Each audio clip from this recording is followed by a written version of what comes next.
कर रहे हैं दिल्ली की। दिल्ली से एक और खबर आपको बता रहे हैं, जहां खनिज संसाधनों की नीलामी होगी। केंद्र सरकार जल्द करेगी 13 ब्लॉकों की बिक्री। खनन क्षेत्र में ये नीलामी बड़ा कदम है।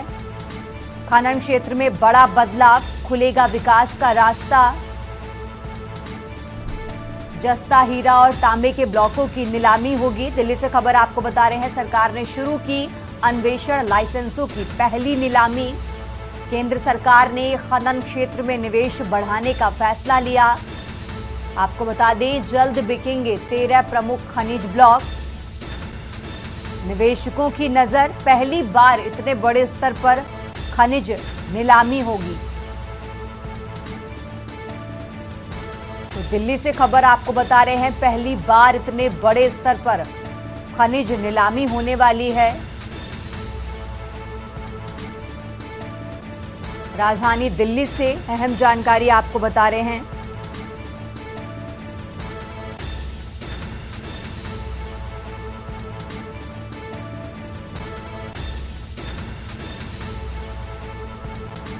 के लिए हमारे साथ दिल्ली से विशेष संवाददाता अखिलेश जी हमारे साथ जुड़ गए हैं।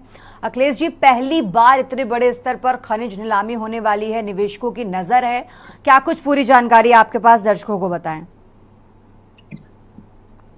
देखिए तन्वी, आपको बता दें कि भारत सरकार चाहती है कि भारत के राजकोष को और बढ़ाया जाए और उसको मजबूत किया जाए। तो भारत के अंदर तमाम खनिज खनन पहले से मौजूद है और भारत में खनन का एक बड़ा क्षेत्र है, जहां से बड़े तादाद पर और बड़े स्तर पर भारत सरकार अपने राजकोष को भरती है।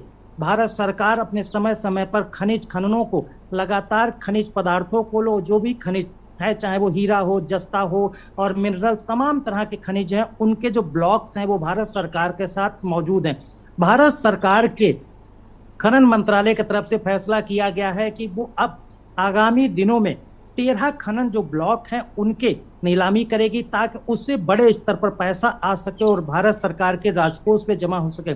तो भारत सरकार ने इसकी नीलामी के लिए लगातार बात की है और अन्वेषण संवर्धन एजेंसी हैं, उन अन्वेषण एजेंसियों के माध्यम से ये 13 खनिज ब्लॉक हैं उनके आवंटन की प्रक्रिया को शुरुआत करेगी। पहले जो संवर्धन एजेंसियां, अनुसंधान एजेंसियां हैं, वो इन 13 कोल ब्लॉक हैं, खनिज ब्लॉक को, उनको लेकर आज नीलामी की प्रक्रिया शुरू करेंगे। भारत सरकार के जो खनिज मंत्रालय है उसकी निगरानी में इस प्रक्रिया की शुरुआत होगी। तो कहा जा सकता है कि भारत सरकार के तमाम ऐसे राज्य हैं, चाहे झारखंड कह सकते हैं, मध्य प्रदेश कह सकते हैं, उड़ीसा कह सकते हैं, आंध्रा कह सकते हैं, तमाम ऐसे राज्य हैं जहां पर भारत सरकार के खनिज ब्लॉक हैं और वहां पर खनिज की भारी मात्रा में, जिनका भारत सरकार एजेंसियों के माध्यम से खनन के लिए नीलामी करती है। वो एजेंसियां अपने विदेशों में उस खनन का निर्यात करती है, जिनका तमाम क्षेत्र, रक्षा से लेकर तमाम ऐसे क्षेत्र हैं जहां पर इसका इस्तेमाल खनिज का किया जाता है और जो बहुमूल्य पैसे के तौर पर इसकी भी